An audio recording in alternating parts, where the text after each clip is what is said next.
Yes. Without the help of the Quranic verses, we cannot interpret correctly some other verses of the Quran which use the same terminology. The question is, what is ar-ruh? It is the soul of God, as we know soul. And does God have a body as well? If we speak of God's soul in the terms we know the soul to be, then we lose God altogether. Yes. Because no God is conceivable with a physical sort of body, a denser body with a spirit within him. And if that is the spirit he is talking about, when he sent that spirit in the form of a man, as he interprets the Quran, then God was spiritless for those moments.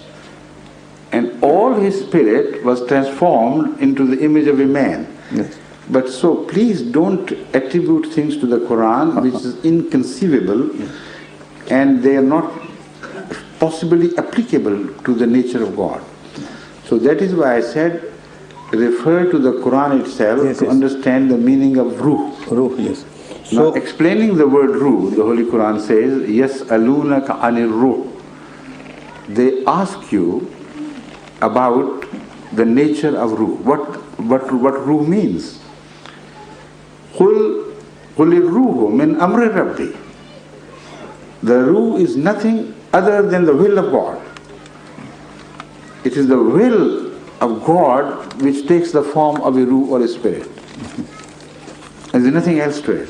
Yes. So the will of God was expressed in the creation of Jesus Christ. Yes. But why did it take the form of a human being? That is what I was discussing when I was diverted to another discussion. Yes. Because it must have excited in Mary that womanly feeling which was essential to trigger off that organ within her, which could have acted as a sexual organ within. Now, I'm just talking of possibilities from the point of view of the Quranic descriptions, and it is applicable there. So when she was aroused by the appearance of a handsome, very attractive person, then he was a lady, he is a woman. She was a woman. She was a lady, and something must have happened within her to excite her. And that was the moment when the Holy Quran exactly describes that she conceived. So that the philosophy of God's will taking the form of a man, and a handsome man for that matter, lies in this explanation. Sir, but in all this matter, there was no human being involved, I believe. No. No. Then he is the son of God. No. Of course. All there is right, no human being. When did the humanity begin? Sir, I have no idea about that. No, please. There has to be one man, the first man. Yes. No? There was Adam. Adam, yes. Was he the first man? Yes, he had no father. He was born out of which father? He had no father, I said. So was he son of God? No, he was not son of God. There was no woman. Why not? Why not? Because there was no woman. Why do you apply Sir, different yardsticks? There was no woman involved in it, no? How do you know? So there was no woman involved in it. How do you know that? Yes, this is what is described. That means you have to reread the Quran, please. Do you think once again, after having shed the prejudices you have inherited from the society. Yes. The Holy Quran does not speak of Adam as the first man. Adam, yes. Adam. Yes, yes. The Holy Quran doesn't speak of Adam as first man. He speaks of Adam and Havva, Eve. Yes. Both having been born before. Yes. Out of human parents. Yes. According to the Quranic declaration, society existed, human society existed at the time when Adam was created the messenger of God. Yes. So the birth of Adam only means his appointment as a representative of God. Of God, yes. But humanity preceded the birth of Adam by 1,000,000 years or so. Yes. So Adam was not that type of man which you think he was. Yes. No, but he was not created But I'm through a telling you, woman. No? But still, one man has to be conceived as the forefathers. So this leads us to the discussion of whether it was chicken which was first or the egg which was first. So why waste time in this? No, that is not this the question purposeless of time, exercise. Believe, please, that to call Jesus Son of God. No, I'm not calling This is what I'm saying. Yes. To call Jesus Son of God requires the nature of God to have been completely transformed into an ungodly nature. Without that, father-son relationship cannot take place. Yes. And there are other moral problems involved as well. Yes. You know, Christians do not believe in divorce. Many Christians, at least. Roman Catholics. That's what it is. Yes. Many Christians. I said many Christians. There are many among many Christians. Yes. And what happened when God fathered a son from Mary? What was his relationship with that woman? Was he a legal husband?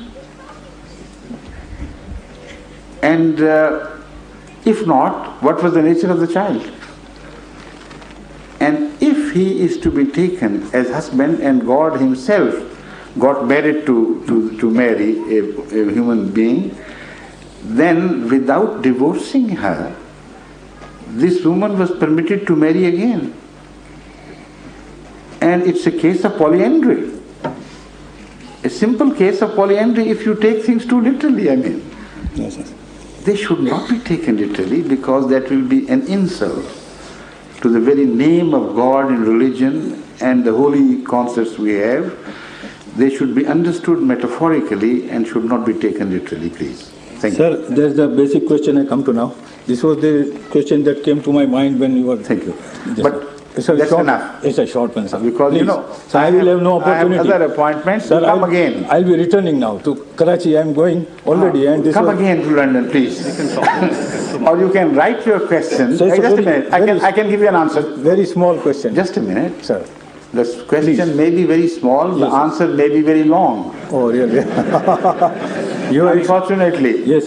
So, you listen to me. I have other appointments to keep. Right, sir. Which I cannot waive off further. Yes. I hope you pardon me. I've already spent 10 minutes extra in keeping my promise. Yes. So please, but I'm very grateful. Leave it at that, but I tell you a way of asking not only one question, but many questions. Yes. You acquire a dish antenna when you reach Karachi. Right, sir. And when you write your questions to me, yes, I will tell you exactly the time when I am going to appear on television and answer those questions. Right, sir. So sit before the television and I'll be talking to you. Okay? Thank you. Sir. God bless. Thank you very much. Hazur, we have Mr. Yasmin Khan who wants to say just few words on behalf of the guest. Okay, please.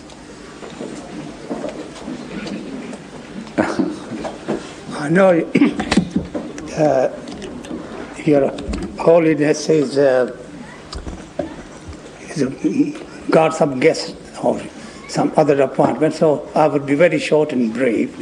The first thing that I want to say is that I regard it as a privilege to thank you on behalf of all of us for the time that Your Holiness has given. And to put it very briefly, I found Your Holiness answers were not only sensitively dealt with, but Your Holiness was, above all, not at all economical. Even the people who wanted to prolong the session, you found time to. I want to thank you once again, and it's been a pleasure.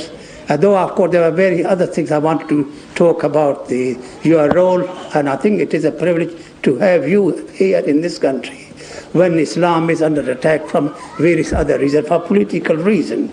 And your version of true Islam, it is a great honor. And this is coming from one that I am not an Ahmadi. So I want you to know, I'm not Ahmadi, but